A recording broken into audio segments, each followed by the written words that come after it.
Senior صحافی اور تجزیہ کار حفیظ اللہ نیازی کے مطابق 21 اکتوبر کو میاں محمد نواز شریف وطن قدم رکھنے جا رہے ہیں۔ انگلستان چھوڑ چکے ہیں، سفر کا آغاز ہو چکا ہے۔ کم و بیش ایک ماہ قبل ارادہ سفر باندھا تو جوش خطابت میں چند قومی مجرموں کا نام لے کر مطالبہ کر ڈالا کہ ان کے خلاف مقدمات چلانے ہوں گے۔ بس نام لینے کی دیر تھی، مملکت کے طاقتور حلقوں میں بھونچال آ گیا۔ نون لیگی رہنماؤں میں خلبلی مچ کی، تب سے آج تک رہنماؤں کی طرف سے 2 درجن وضاحتی بیان آ چکے ہیں۔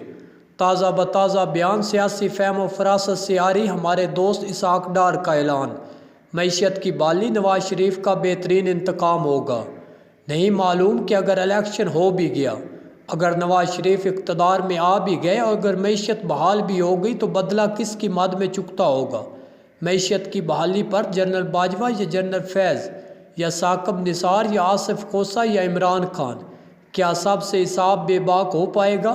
موجودہ حالات اور معروضی حقائق میں معیشت کی بحالی کا عزم، معاشی بحران بارے ڈار صاحب کی کم علمی یا غیر سنجیدگی پر حیرت زدہ ہوں۔ سیاسی عدم استحکام ہی تو موجودہ معاشی بحران کی وجہ بنا۔ 2014 سے سیاست نہیں، ریاست بچاؤ جیسے ڈھکوسلے نعروں پر استوار غیر آئینی اور غیر قانونی ہتھ کنڈوں نے مملکت کو ایک عرصے سے متزلزل کر رکھا ہے۔ یکے بعد دیگر ذمہ داری سنبھالنے والوں نے کسی بخل کا مظاہرہ نہ کیا، اس کو کمال فن بنایا۔ آج مملکت سیاسی عدم استحکام کی دلدل میں گردن تک دھنس چکی ہے۔ خاطر جمع رکھے، جب تک اپریل 2014 سے اپریل 2022 تک مملکت کو اس حال تک پہنچانے والوں کا تعین نہیں ہوگا، جب تک طاقتور آئین و قانون کے زیر دست نہیں ہوں گے، دھجیاں اڑانے والوں کو سزائیں نہیں ملیں گی، مملکت کا سیاسی مستقبل مخدوش ہی رہنا ہے۔ میرا عقیدہ ہے کہ خواجہ نظم الدین کی معزولی پر یا 1956 کے آئین کی منسوخی کا سدباب ہو جاتا تو 1971 کا سانحہ اور ہتک آمیز شکست نصیب نہ بنتی۔ مملکت کی بدقسمتی کے طاقت کے زور پر سیاست ہتھیانے کا کھیل، وطنی شکست اور ایک کئی مراحل کے بعد زخم خوردہ سیاسی استحکام کا سفر جب رحیل شریف اور جنرل باجوہ تک پہنچا تو دونوں نے اس کو مزید 4 چاند لگائے۔ جنرل راحیل اور جنرل باجوہ نے اپنے عہدوں کو دوام بخشنے کی خاطر جو شر تخلیق کی آج افریت بن کر سامنے ہے۔ دونوں کا مقصد ایک ہی کہ تاحیات آرمی چیف رہنا ہے۔ جنرل باجوہ کا اضافی بوجھ کہ اپنے ادارے پر بھی رحم نہ آیا، اپنے عزائم کو ادارے کے خلاف استعمال کر ڈالا۔ پہلا موقع کہ ادارے کی وجہ شہرت، اتحاد اور تنظیم بذریعہ اپنے سربراہ تخت مشق بنی۔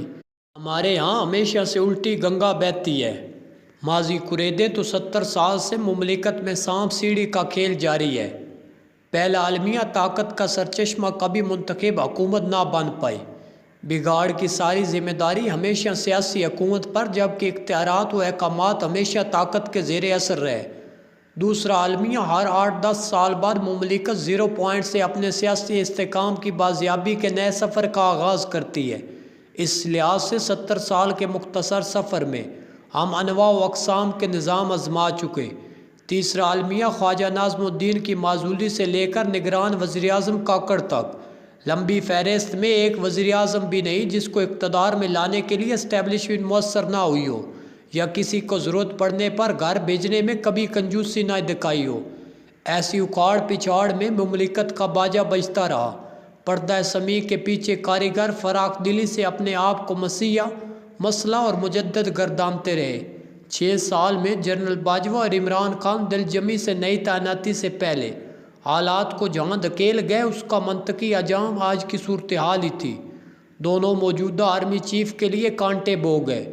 2 دن پہلے اسلام آباد میں وزیراعظم انوار الحق کاکڑ کے ساتھ ایک طویل نشست ہوئی۔ ملک کے پرنٹ اور الیکٹرانک میڈیا کے نامی گرامی افراد شریک ہوئے۔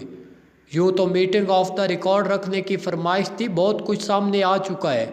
وزیراعظم کے جوابات تو میری امانت، البتہ میرا سوال میری ملکیت۔ یہاں درج کیے دیتا ہوں وزیراعظم صاحب، میں اس معاملے میں یکسو ہوں کہ آئین کے مطابق 90 روز میں الیکشن کروانا آپ کے لیے کوئی مشکل نہ تھا۔ مرضی کے مطلوبہ نتائج بھی حاصل ہونا تھے۔ شہباز حکومت نے وسیع تر قومی مفاد اور ناگزیر وجوہات پر جو اقدامات کیے، انتخابات کو فروری تک ملتوی کرنے کی گنجائش دے گئے۔ اگر موافق حالات کے باوجود الیکشن نہیں ہو سکے تو یہ بات طے ہے کہ فروری میں بھی الیکشن کے انعقاد میں آپ کی حوصلہ شکنی رہنی ہے۔ میرا ڈر ہے کہ آئین سے جو انحراف نظریہ ضرورت کے تحت ہو چکا ہے، ایسے نظریے کی ضرورت منوان فروری میں بھی موجود رہنی ہے۔ خدشہ انتخابات کے مزید التوا پر یقیناً آئین ساقط ہونے کو ہے۔ آج کی تاریخ تک تو حکومت سے حکمران کمبل باندھ کر بغل گیر رہے ہیں۔ ملکی تاریخ میں پہلا موقع ہے کہ حکومت کمبل باندھ کر حکمرانوں کو اپنی لپیٹ میں لے چکی ہے۔ نواز شریف واپس آ بھی گئے تو اس میں کوئی شک نہیں کہ ان کا شاندار استقبال متوقع ہے۔ اگرچہ مینار پاکستان پر بہت بڑا شو ہوگا، بیانیہ الیکشن کی غیر موجودگی میں چند ماہ کے اندر تاثر ذیل ہو جائے گا۔ یوں اسحاق ڈار ایسی صورتحال میں انتقام کی زحمت سے بھی محفوظ رہیں گے اور معیشت کی بحالی بھی وعدہ فردن رہنی ہے۔ جنرل باجوہ اور جنرل فیض حمید کو سیاسی عدم استحکام کی دلدل میں دھکیلنے پر معاف کیوں کیا جائے؟ یقیناً ماضی میں ایسا کام شجر ممنوع رہا ہے، مگر ادارے کے خلاف قانونی سازش پر تو ان کو گرفت میں نہ لانا ادارے کی اپنے لیے مضر ہے۔ نواز شریف نے قومی مجرموں کا نام لے ہی لیا تو ایسا شور شرابہ کیوں کہ بیچارے نواز شریف کو شرمندگی اٹھانا پڑی۔ نواز شریف تمہاری کیا مجال کہ اکبر نام لیتا ہے خدا کا اس زمانے میں۔ بالآخر غائب ہونے کے بعد آج بروز جمعرات 12 بجے دوپہر میری احسان نوازی سے ملاقات ہو گئی۔ بہت کچھ کہنے کو فی الحال زبان گنگ، ملاقات پر اللہ کا سجدہ شکر بجا لاتا ہوں۔